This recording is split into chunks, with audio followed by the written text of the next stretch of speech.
People have to really understand that the whole concept of mainstream academia is only a few hundred years old. And that's what's weird. It's like, so these very recent structures, these very recent establishments want to be the gatekeepers of information of a vast swath of the world. I mean, it's not possible. It's not possible that you know everything. It's not. I was thinking about that. You know a lot. They know a lot about things they have discovered. They do. They know a lot about Mesopotamia. They know a lot about Iraq, all the amazing stuff that they find. There's some stuff they've very accurately dated. But it doesn't explain things that you can't explain. And they want to try to just fit it into the. That's what's goofy. Yeah, I mean, look, if the puzzle piece doesn't fit, stop trying to force it. Well, it's like more gigantic, spectacular pieces, and you're like, well, those aren't important. Yeah. I mean, Ben Van Kerkwyk with this most recent discoveries where they're using the ground-penetrating radar to find the labyrinths and this 40-meter long metallic object that's inside of an atrium down there. Like, what is that thing? Yeah, I have my. I hope it's something. If they go looking, and I hope they do, and this is the other thing, it's like let's start putting money towards this, like now. You know what I mean? Right. Like figure this out. I don't know why I thought this. I think it might be a meteorite. If it's some sort of like metallic thing, 40-meter long. I know. That's a fucking civilization ender. But and imagine the next civilization coming across that thing and hearing the stories. It's like, oh, shit, let's worship this, or like let's revere it somehow and put it in an atrium. Well, like that's just my Mecca. thought. Yeah, exactly. Right? Exactly. Like there's this one's 40 meters. Yeah, there's a meteorite at Mecca that they all go to touch. Yeah. Which is kind of crazy, right? Yeah. But completely makes sense, right? Yeah. Something comes from the sky, it lands, causes chaos, and then you worship it.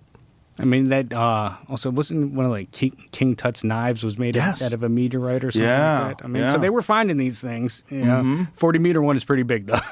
I know, but also tic-tac shaped. That's the other thing. I'm like, so when it comes, I'm just like, let's go. Let's go. Well, you know, that's part of the Bob Lazar lore. I remember. Bob Lazar said that when he was told that at least one of these things came from an archaeological dig. Yep. Like, what? What do you mean? He's like, that's what they were telling me. I don't know. But they told me that one of them was from an archaeological dig. So these things are really old. Dude, and his accuracy was with the element 118, 115, something like that. From 1989, when element 115 wasn't even discovered until the 2000s. I mean, that's why when he's, I forget who I was talking to outside, but we were talking about, I think it was talking to Jamie about that, about Bob Lazar talking about some of these things coming from an archaeological sites. Yeah. Let's go find it.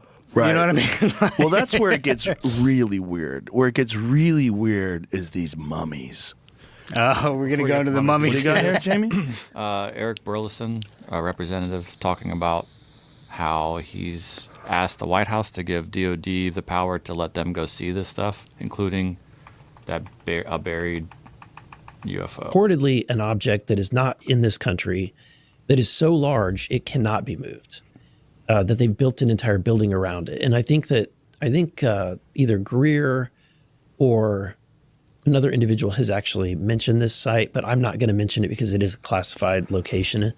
But there is a really apparent. There's reported a really large object, and that's one of the locations that I'm requesting to get to. It's going to involve a lot to make that happen, but that may be the final destination.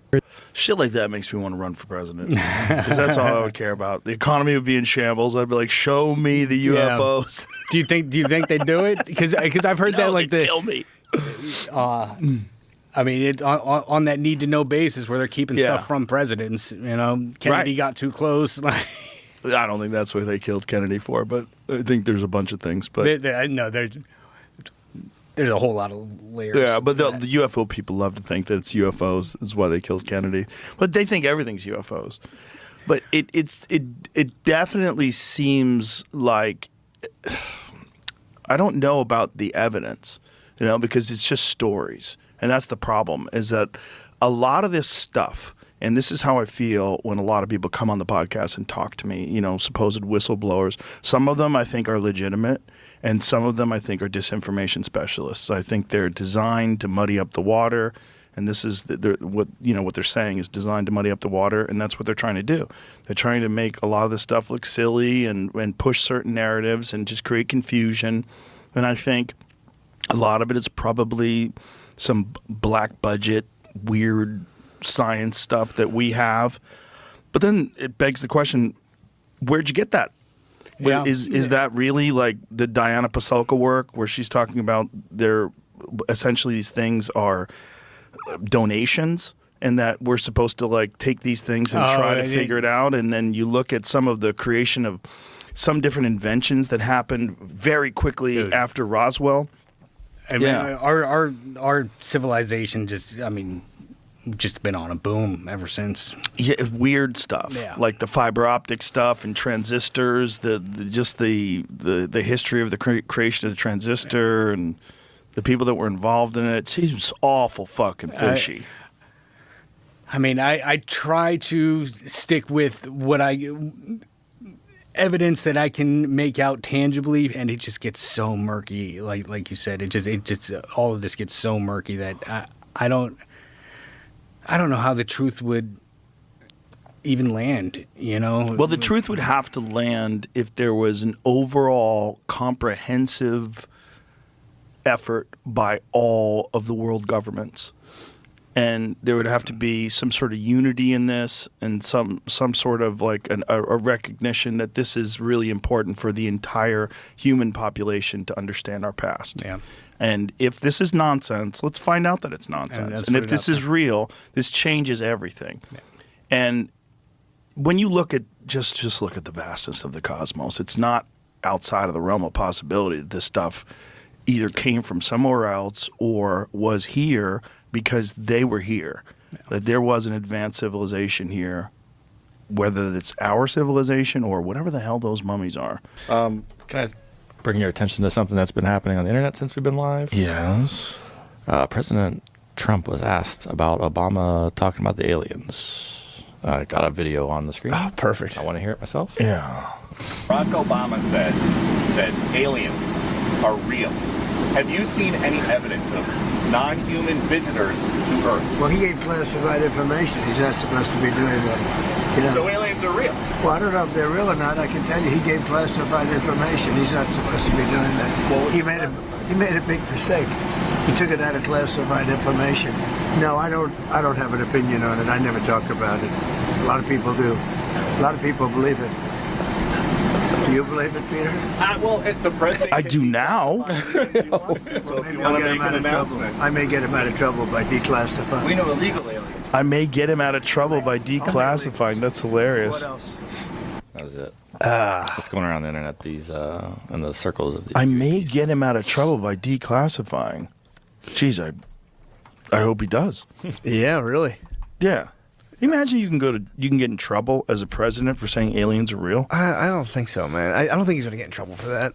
Well, what did he say then? What was that? They've been saying there's aliens. Like, Right, but what did he just say? he just hates Obama. He's going like, oh, he's going to jail. I'm getting Hillary and I'm getting Obama for aliens. They all hate each other and then they all hang out and shake hands. Yeah.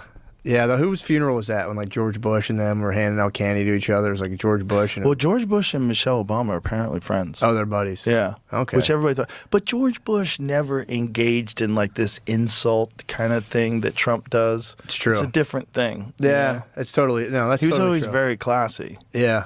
Yeah. And especially when you see the videos of him back in the day, like now you're like, man, this guy's like lovable. Oh, dude, in comparison to the politicians That's of what I'm today, saying. Yeah. he was like, oh, when is he running again? The guy's a complete class act. And then you're like, oh, yeah, fuck the Middle East. Forgot about that. But it's like, Oh, yeah. Well, he had Satan on his side. yeah, true. Dick Cheney was True. running around fucking shooting his friends in the face and hunting trips. That's true. I don't know. I mean, that thing is like, was it classified? It's like now, but then if Trump's going to be like that, he gave out classified, then he's letting you know it's classified. So Right. he's telling you the cat's out of the bag. So Well, he's saying I may declassify it. I hope he does. I hope this like gets Yeah. him, because that is a weird thing to say. He's not supposed to be saying that. Well, that means it's real. He gave out classified information. That means there's real data that aliens are real. That's the only thing you could draw as a conclusion from that statement. Yeah. Right? Yeah, you would think. I don't think is it. I would try to come up with another reasonable way. He would say aliens are real. You shouldn't say that because it's classified. Yeah. That means it's real. Hopefully, it all comes out and people can legally talk about it at some point. But can you talk about it without? I know there's been multiple contact events, like straight up, straight up contact events. One of them is revealed in the film actually, but there are more. There was this. Several of the people in my film talk about an event that happened at Hallerman Air Force Base where 2 non-human crafts approached the base. One landed. Beings walked out and interacted with Air Force officials and CIA officials. And a couple people go on the record talking about that in the film. But there have been other events, I've been told. How are those beings described? They were described as tall, slender, humanoid. And the another thing that I heard that gave me chills was that someone involved with a recovery interacted with a non-human being that was dying and heard thoughts in his head that said, you humans don't know your full potential. And that was said to me by a very senior, older guy from the intelligence community. And I thought that was pretty incredible.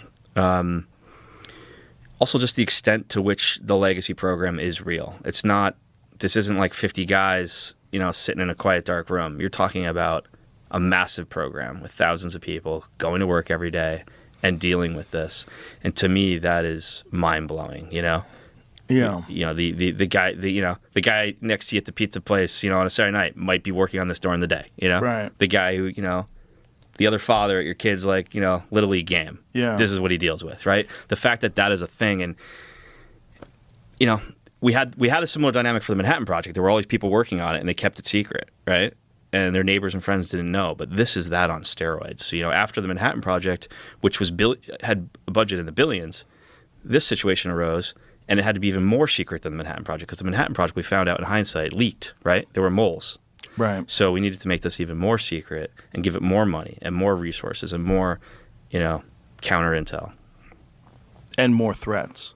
Which is counter intel, Yeah, I mean, threats if you reveal those secrets. But it's like the more this stuff gets discussed, the more I go back to what Lazar said. Because what Lazar is describing from the 1980s is exactly what these people are saying now. They've had these things. They've been trying to figure them out. They've been working on them. At least in the 1980s, they hadn't totally cracked it yet. But they did know how to operate them, and that they would do these tests. But everything was so compartmentalized. He said he wasn't allowed to talk to the metallurgist. There was different people that were assigned to it. Yeah. What they were assigned to do was to try to figure out how the propulsion system worked. Yeah. And then there was other people that were assigned to try to figure out how the metallurgy was formed. Because whatever it was seemed like it was 3D printed. It didn't have any seams. Yeah. And when he talks about it, it sounds exactly like what people are talking about today, which is really bananas. Yeah. Because this is late 1980s, and he's the first guy to crack through with this stuff. Yeah. Everything is so, in that secret program, everything is so siloed out where you could have one team of defense contractors who are working on one thing. They're not even told it's from an alien spacecraft. They're just told, here's the thing. It might be Russia. It might be China. Tell us how it works. Right. They're just kept in a little bubble. And one of the issues now is that everything's become so overclassified and so siloed that it's actually hurting progress. And that's a lot of the scientists in my film are voicing that. And one of the other things I learned recently that isn't in the film, Jay Stratton, who ran the UAP task force, he told me that during that time, he had started a talk with one of the senior scientists at Lockheed, who was frustrated by how overclassified everything was. It even made it hard for the defense contractors to get the right manpower and brains on it, because not everyone can be cleared to do the work, right? There's all these red tape hurdles to progress, right? And so they had made a plan to move one of the crafts that had been recovered that was in Lockheed's possession into the possession of the UAP task force. And then the task force was going to be able to put more brain power towards it. And then the head of science and technology at the CIA shut it down in the middle of the transfer. They had actually secured a hangar on a military base and prepped it to be a classified hangar that would hold this craft, and they were stopped. So the issue of overclassification. Did they know what happened after that? Yeah, the CIA just shut the whole transaction down, and the craft stayed in Lockheed's possession. And then that particular leader within Lockheed died about 2 years later. So the effort kind of stopped. He had cancer. The overclassification is definitely a hurdle for this. And our competitors don't necessarily have that. Like there's no free will in China. She can just be like, hey, you're the smartest guy graduating your class. You're going to go work for the nation on this, Right, period. And here, the problem is no one knows it's real. One of the things I hope the film changes is it makes the scientific community know that this is a valid area of inquiry. This is real. It's a real situation. And there's a ton of problems for the next generation of engineers and scientists to solve, And so hopefully it inspires them and helps us make progress, because there's a lot of progress that could be made here. Well, it certainly seems like it, but it's like one of the things that you guys propose in the film that I think maybe the only way forward is some sort of a mass amnesty to all these people that did lie to Congress and probably misappropriated funds and maybe stole a little bit here and there. Like if that doesn't happen, no one is going to push to make this public. No one's going to push for like actual full disclosure, because it leaves them too exposed. And if they do have the kind of power that they must have to be running an organization of thousands of people working on something with unbelievable amounts of money being transferred to these programs, they don't want to let that go. Yeah. Like this is like it's a honeypot that they're drawing from, right? And they're probably still taking too much, or there's no oversight. You're still lying to Congress. And you'd have to have some national security amnesty program saying, look, in the interest of national security, it's critically important that we get all of our best people working on this. The only way we're ever going to really do that is to completely reveal that this is actually really happening. This is real crafts from somewhere or something. We have them. We'll tell you where we have them. And I think right now, people wouldn't even freak out, because I would think that people would freak out if there was some sort of official narrative of disclosure. But that's sort of been breached, right? The New York Times breached that in 2017. I think this film is that. I mean, this is 34 credible people putting their reputation and name on the line, which I honestly, Joe, I think it's stronger evidence than any video or photo. These days, you could put a 4K video of a giant craft over Vandenberg, and half the human population will say it's AI, right, or creating some visual effects program.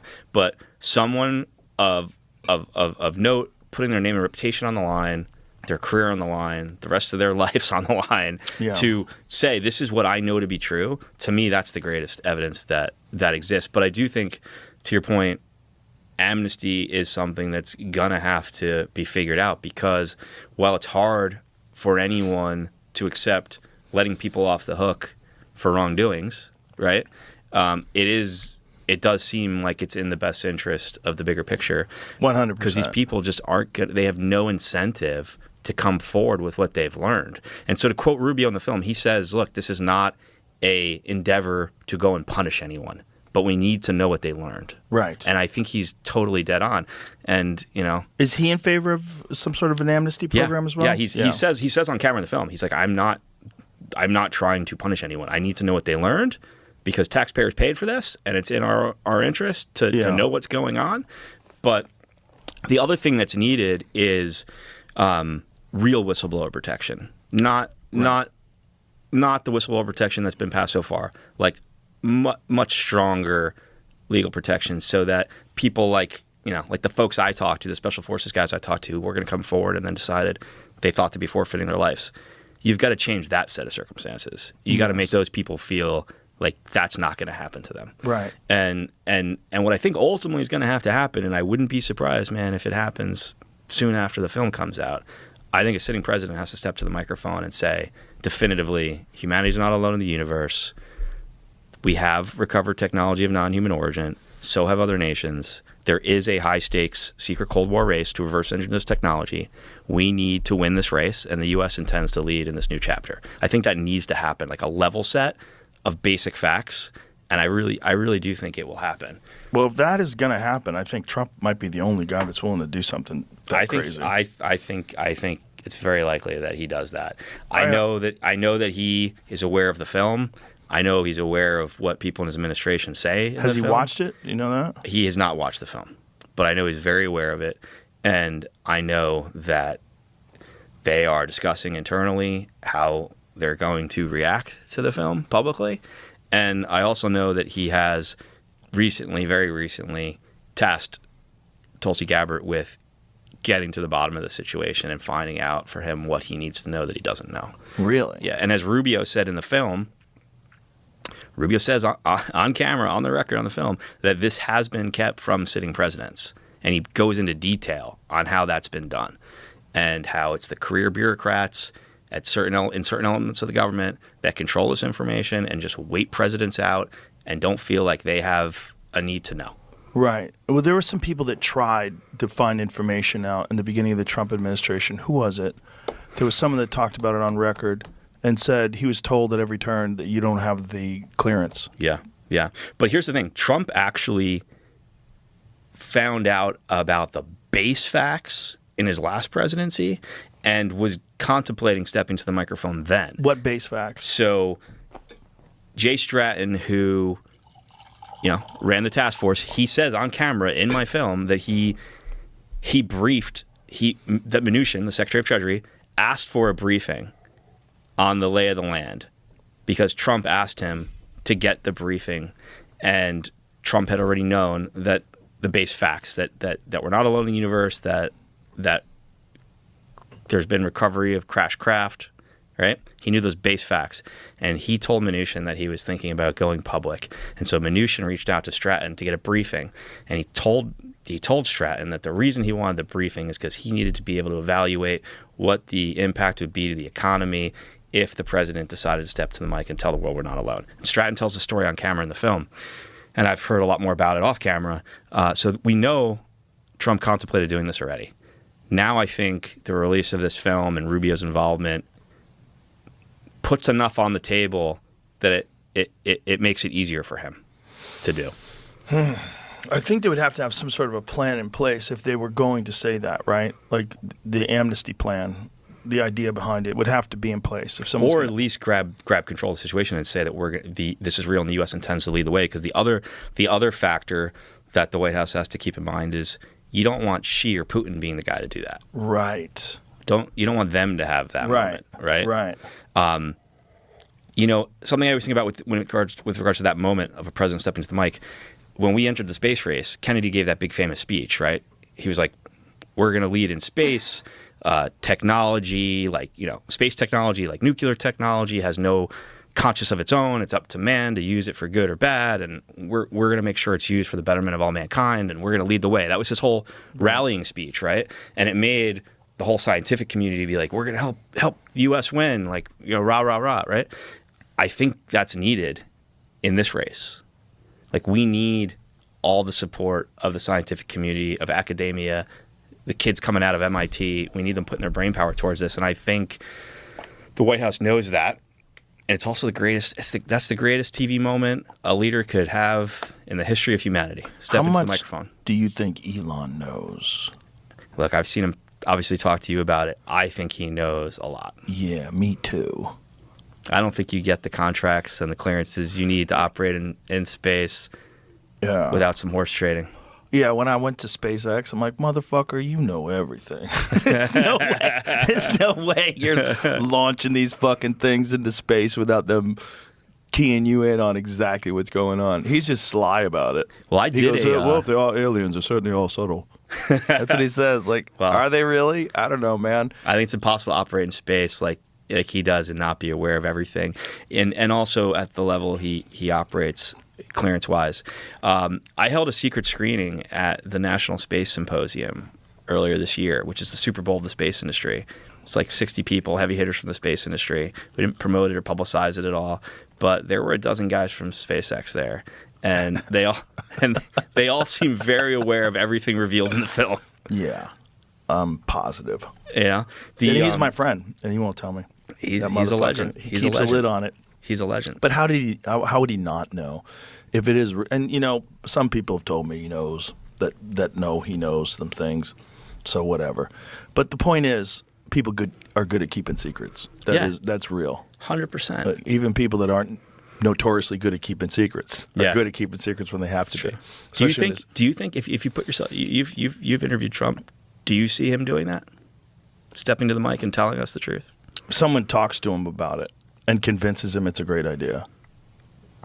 Like if I had an hour with him. I mean, it's literally the single, in my opinion, the single greatest moment a leader could have Well, in the history of the world. if he could be the guy that blows the lid off of it, that would definitely help with his legacy too, which I think would be a good way to convince him. That cannot be explained away in conventional terms. Defy, after exhausted research. I mean, Nick Pope talks about it at the MOD. He investigated it because it took place in England. He said there were radiation readings at the landing site. Do these the crafts that happen at the base? Do they have photograph of these things? Well, Jim Pendleton says that he took photographs, and then they said the photographs didn't come out. That's what they told him. So he took photographs to get developed, Yeah. and then when they developed them, they said That's the what they photograph. said to him. Yes. Yeah. So most likely they just said. So then one of the things that Colonel Charles Halt said, that the deputy base commander, is that a plane came in, and there was some unknown government U.S. agency. I know you guys are probably thinking I'm crazy now, but don't take it from me. I'm just telling you what they told me. Okay. Okay. That they came in and kind of sanitized the whole case. But that's a very good case, and it's one of the top cases that is it's been investigated in England, it's been investigated in the United States, and a lot of the witnesses have come forward on the record. So it's quite possible that somewhere in some archive this photo exists, or some photos exist. Okay. But here's the question: if the government keeps coming out and telling us that we may begin to face threats from outside of this world, if they're telling us that like when they're discussing these things, that they behave in a way that we can't describe and no propulsion systems that we know of, if they're telling us all this, why wouldn't they release all that other stuff too? Why wouldn't they release those photographs? What's in it for them? Well, what's in it for them to tell us about it in the first place? Well, they're not. But what's in it for them to even admit? Just the way they're addressing it now. People think that there was a sudden epiphany with the U.S. government, that they wanted to be more transparent, and they wanted the general public to know more about this phenomenon. Right. That is not what happened. What happened is a couple of insiders in December of 2017 walked some evidence out of ATIP, found a loophole, and put it on the front page of the New York Times. Now so it was can't- leakers who Hell did that? yeah, it was leakers Really? that did that. Yes, it was Interesting. Christopher Mellon. Okay. I actually got a phone call when the film was coming out, and I got a phone call from Leslie Kean, and she goes, Christopher Mellon told you that he was the one that walked the footage out of the Pentagon? I said, yeah, it's on camera. Well, Christopher Mellon She goes, I can't believe that. He didn't even want that in the New York Times. Like, how, I said, I don't know. He just said it. And that's what happened. It wasn't like suddenly the government had this epiphany. So now they can't put the genie back in the bottle. Now you got the David Fravors, right? David Fravors' encounter is phenomenal. Yeah. Oh, come on. Yeah. I mean, it's got photographic evidence. That tic-tac. I was investigating a landing case in Socorro, New Mexico. It was April 24th, 1964. So I spent 5 years on this case. It was the case that turned around Dr. Jalen Hynek. Dr. Jalen Hynek investigated UFO reports for the United States Air Force as a scientific advisor from 47 to 69. He's the one that coined all the term close encounter of the first kind, close encounter of the second kind, the close encounter of the third kind. Okay? Close encounter of the first kind is when you see a UFO at close range. Close encounter of the second time, you see a UFO and somehow it interacts with the environment, whether like Richard Dreyfuss' face got burnt or it leaves marks on the ground or it burns trees or whatever. The propulsion affects something. Close encounter of the third kind, and this is coming out of Air Force Project Blue Book's own files. This is not me saying this. Close encounter of the third kind is when beings are reported by the witnesses. So beings are associated with the craft are reported. One of the best, most well-documented cases in U.S. history took place at Socorro, New Mexico, April 24th, 1964, at 5 o'clock with a police officer that was on duty by the name of Lonnie Zamora. the best case in U.S. history, the best documented case. The first military officer to arrive on the scene got there, the bushes were still smoking. I mean, the imprints in the ground of the craft, the footprints, they got diagrams of this stuff. And I spent 5 years going back and forth to Socorro, New Mexico. I got to know the wife, Mary. I got to know the daughter, Diane, the son, Michael, his co-workers. I went to the National Archives with Ray Stanford. He wrote the book on it, Socorro Saucer in a Pentagon Pantry. Phenomenal case. And what I learned was that the Air Force, according to his own family, Lonnie Zamora's family, told his daughter this. I have this on camera. The Air Force wanted him desperately not to talk about the beans. They discouraged him to talk about the beans, and I'll tell you why. It's one thing when you see an object, unknown object like David Fravor saw up in the sky, exhibiting a technology that seems to defy conventional propulsion. And it's another thing altogether when you've got beans on the ground.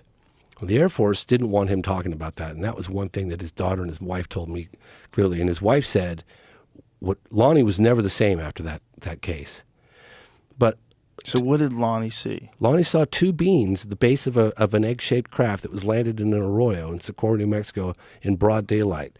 Lonnie looked out the window of his patrol car. He saw something that caught his eye, and then this object landed. He drove. He was actually in hot pursuit at the time. He gave up pursuit to go investigate what was going on, and he sees this object in the arroyo in the desert on the ground. It's such a well-documented case. And he rolls down his car window, and he's looking out, and he's going, am I looking at like an overturned car? What the hell am I looking at? And then he sees two little figures. He said they were childlike at the base of the craft, and one of them locked eyes with him. And his wife said he was never the same after that. But How did he describe them? What they he look said like? they were small, childlike. It's small, and had white coveralls, tight coveralls. This is a close encounter of the third kind. What did they say their faces look like? He didn't give a lot of detail. So I went to Lonnie's house. I got to know his wife quite well. Lonnie had passed a couple of years prior to that, and I don't know how far down the rabbit hole you want to go on this case, because we could talk on this case for 3 hours, but whatever. I could tell you that I got access to, he had this black duffel bag, and it was with his wife's permission. He had kept all the original newsprints from like the articles that had come out, and that's where I got the details. And he also talked about it in some recordings that I got from his family and other researchers. It's in the movie, The Phenomenon. And that's where I got the primary description, because it was Richard T. Holder was the first military officer on the scene. The FBI got involved later, and How long was that thing sitting out there for? the object was sitting on the ground, not for very long, just a few minutes. Lonnie saw the beans, and he went like around to get a closer look. I mean, he was like, what the hell am I looking at? And he drove his car around to get a closer look, and he lost contact with for a second while he drove around to get a closer look. Now he's within 50 feet of this egg thing sitting on the ground. And he gets out of the patrol car. It starts making some weird noise, and it has a blue flame that comes out. And he said it was not like a rocket flame where it would hit the ground and dust everything up, but it pierced the ground like a knife through warm butter. And then when it got about 20 feet off the ground, it went completely silent with no flame, no nothing. You can hear a pin drop. And there was a symbol on the side of the craft.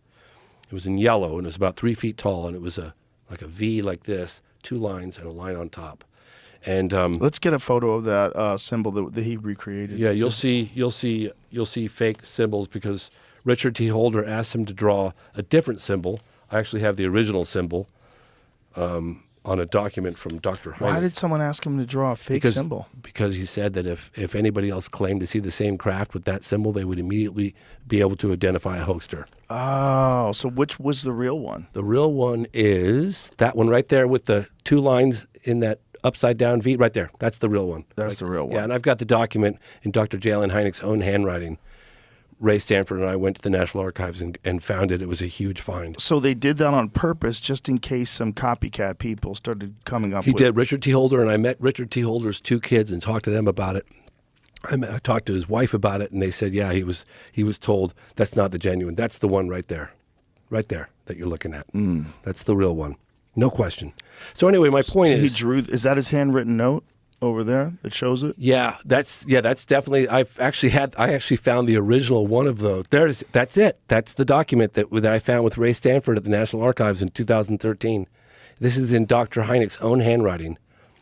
Enclosed suggests any resemblance to and he draws the symbol of Socorro. Maybe I mean, it was kind of a genius move, quite honestly.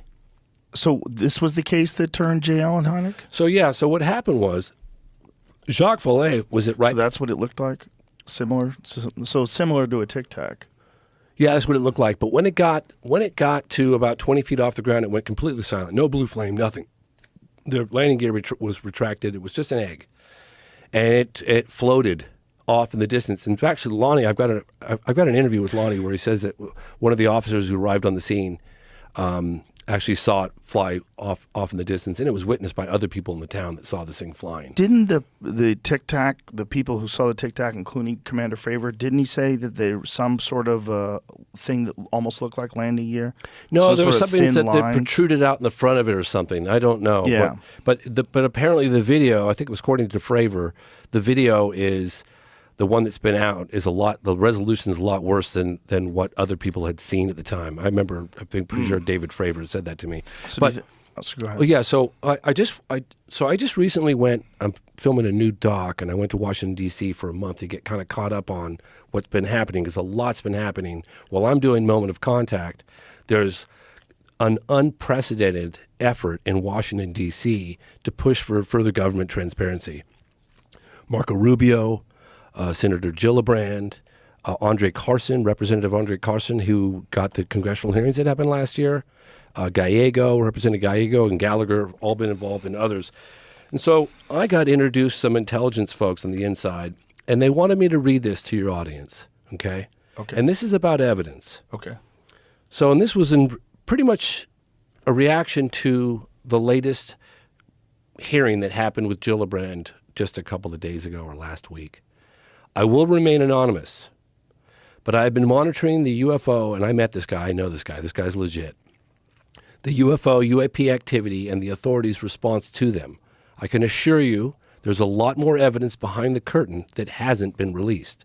First, our military are and have been seeing remarkable things in the sky, in the oceans, and on the land for years. Of those reported, where does all this information get stored? Authorities would have you believe that this data is destroyed, but unique data is stored somewhere to be reviewed later. And as someone that has seen the classified holdings, I am very disappointed in the fact that Dr. Kirkpatrick showed some of the most mundane videos to the public. I do understand that there are security factors to be considered, so I'm hoping that Senator Gillibrand saw something much more interesting in her closed-door hearing with Kirkpatrick. And why did only 2 senators show up for the hearing? Have they lost faith in Kirkpatrick already? I applaud Senator Gillibrand's efforts to find the truth, but I am more sure than ever that Kirkpatrick is not the one. Interesting. So he's withholding some information. Yeah, these people went on camera for me. It's going to be released when the time is right. But I've got, Again, it's one of those things conveniently, like Lucy pulling the ball away from Charlie Brown. It's right when you get close. It's so frustrating. I can only imagine. So frustrating. Christopher Mellon said that there's very high resolution photographs. So he now has he just met with me in D.C. and he's now told me that there is satellite data, and the only reason why he talked about it is because Ratcliffe mentioned it. So he's like, well, Ratcliffe mentioned it, so I'll mention the fact that Ratcliffe mentioned it. It's satellite data. And I was like, oh, how good are the photographs? I want to know so bad. You know me. Like, come on, I've been looking at this for 30 years. Yeah. How good are the photographs? He goes, James, 4K, just think about as good as you can imagine of craft. And to know that, and I spoke to 5 other people that are part of the program or had the top secret the clearances to access to this, and they all confirmed. And it's like they're just on the other side of that curtain. Could somebody just get those out here, please? Please. Do you think we're closer than ever to those things being leaked? I think that if we keep the pressure on, I think that's very important. One of the things that concerns me a little bit is that sometimes they could leak something that looks amazing, right? And then you put your fingerprints all over it and you send it out into the ether, and then it's gets debunked. Right. So you got to be kind of careful if you don't know provenance.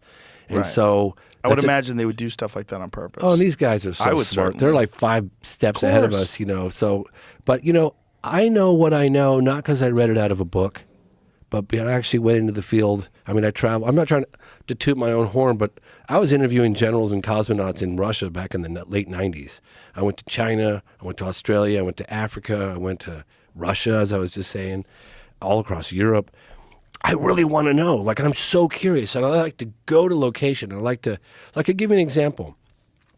I found out in China just a couple of years ago, there's a case that happened in 1994, the same time as Rua, called Mengjiaogua in the Black Forest of China. And these guys, in the middle of nowhere, relayed the same telepathic message that the children received in Rua, Zimbabwe in 1994 at Ariel School.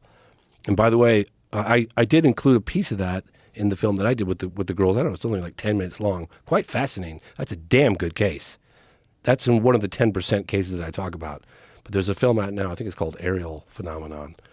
And it's all just about that case.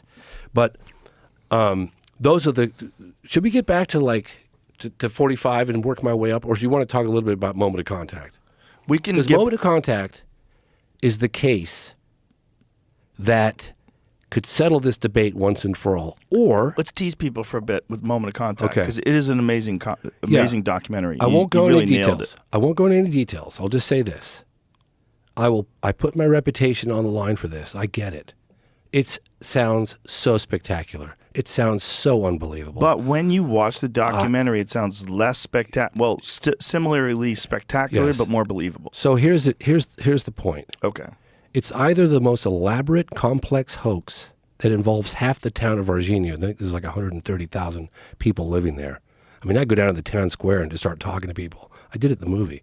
And everybody's got a little piece of the puzzle. Most people have a piece of the puzzle. It's phenomenal. Or a UFO crashed. Live aliens were recovered. And the Americans, it was captured by the Brazilian authorities, and the Americans stepped in and flew some of that back to the United States. And that's when the case goes cold. There's no in That's between. definitely the sexiest version. There's no, Right? there's no in between. But Speaking of sexiest versions, this is I was looking up the thing in '94 in China and Oh, yeah. stumbled across this. oh, good, yeah, that's what I was saying. The most bizarre contact in China occurred in June 7, 1994 when, how do you say his name? Mengjiaogua. Mengjiaogua of Phoenix Mountain, how do you say that? Fujian province met a female alien. First, there was electricity between them. Then things got amorous.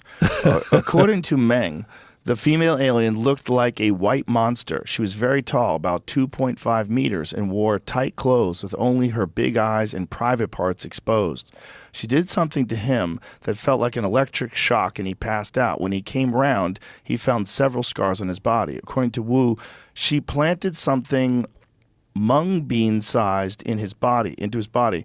Things were about to get even stranger. Meng had sexual intercourse with the female alien. She suddenly fell down on him. He could hardly move. His penis felt hot, then ached. The experience was more pleasurable than anything he had ever felt. That's him? Yeah, and then they gave him a lie detector test. And he passed it? It doesn't. I A did lot of not people hear about pass that those. aspect of the encounter. A I lot heard of people about pass those, especially crazy too. people. Yeah, I did not hear about that aspect of it. But I didn't go. But my point is, That dude was banging aliens. Yeah. Respect. Respect.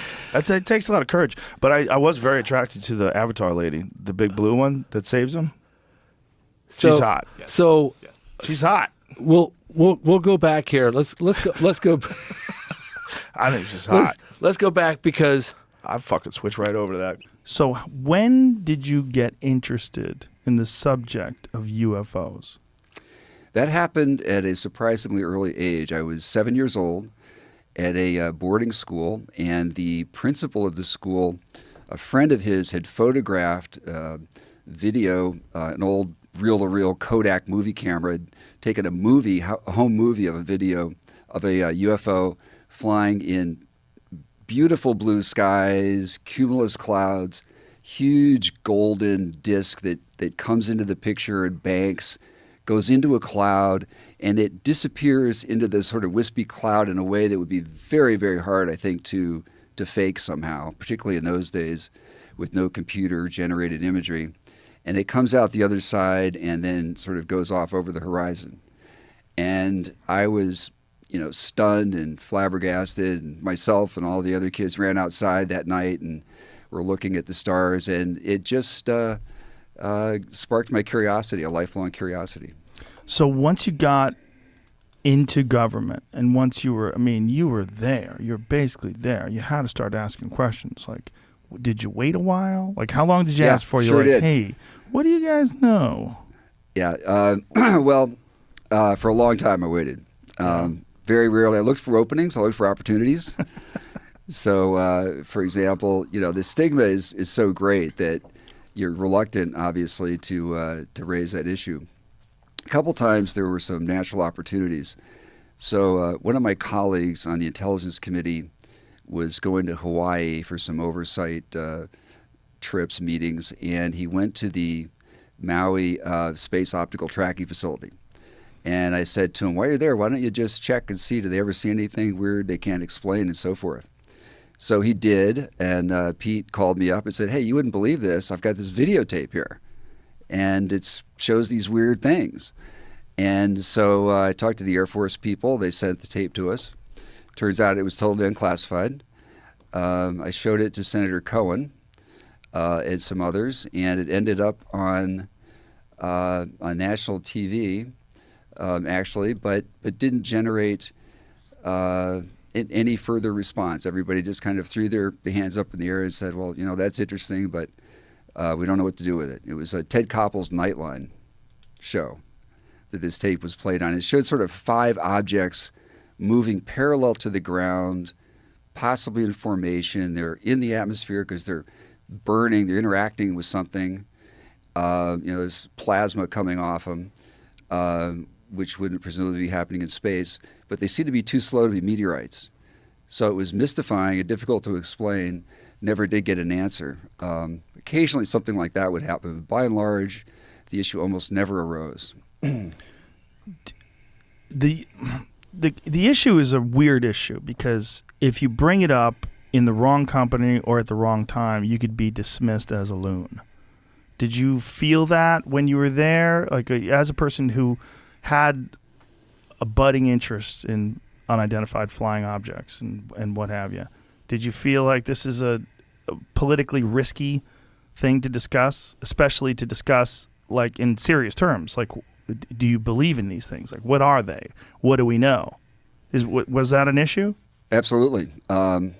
I concealed my interest in the topic for years and very carefully, and confided to a few trustworthy friends. Had a few heart-to-heart talks with a couple individuals when I found a fellow traveler who was interested in this topic. But by and large, absolutely wanted to conceal that and not reveal that.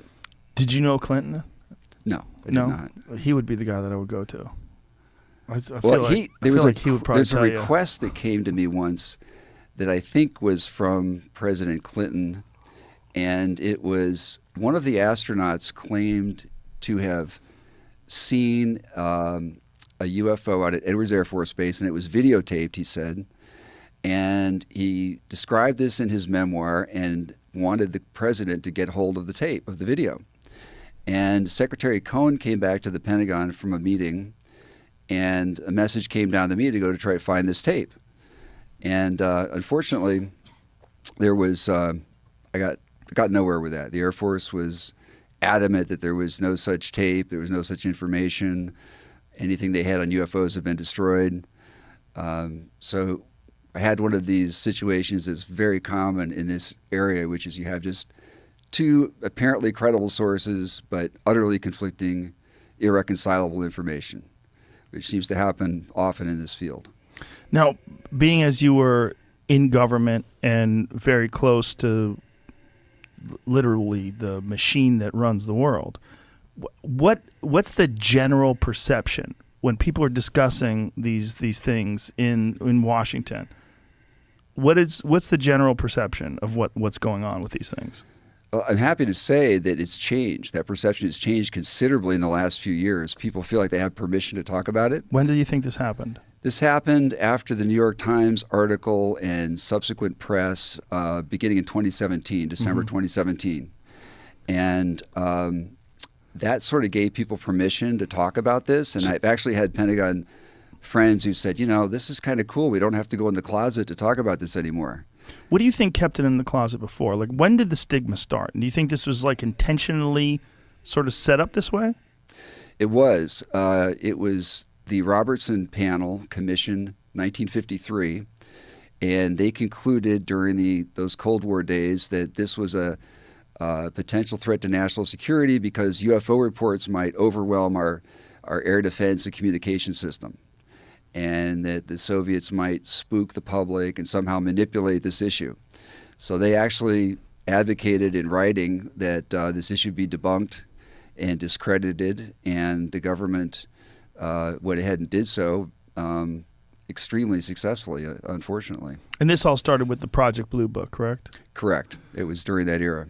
So what was the gentleman's name that was running Project Blue Book again? Well, there were different people. The guy who went on the astronomer, Alan Hynek. Hynek. Yeah. And Hynek went on to become a believer. So he started debunking and was told, essentially, the way he reported it was that he was told to kind of debunk every single case.